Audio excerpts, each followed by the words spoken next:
ক্ষমতার প্রাণকেন্দ্র থেকে এখন এক রক্তাক্ত স্মৃতি। আগামী ৫ আগস্ট আনুষ্ঠানিকভাবে যাত্রা শুরু করবে জুলাই গণঅভ্যুত্থান স্মৃতি জাদুঘর।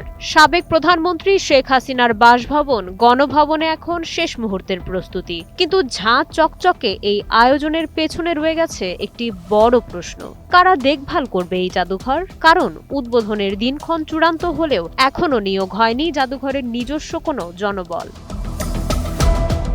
আউটসোর্সিং আর বিকল্প পথেই চলছে উদ্বোধনের প্রস্তুতি।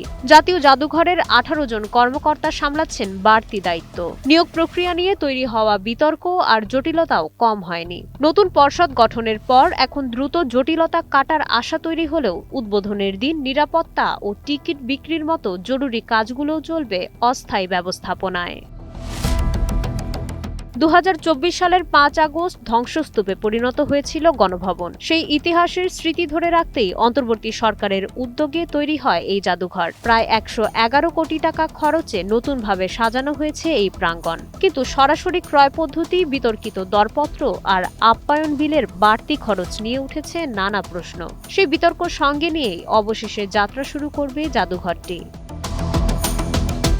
গণভবনের চত্বরে এখন ২২টি সেলের প্রতীকী আয়নাঘর আর ২৫০০-এরও বেশি ডামি কবর। সাথে ফুটে উঠেছে গুম, গণহত্যা ও স্বৈরাচারের ইতিহাস। দীর্ঘ লড়াই আর ত্যাগের চিহ্ন নিয়ে প্রস্তুত এই প্রাঙ্গণ।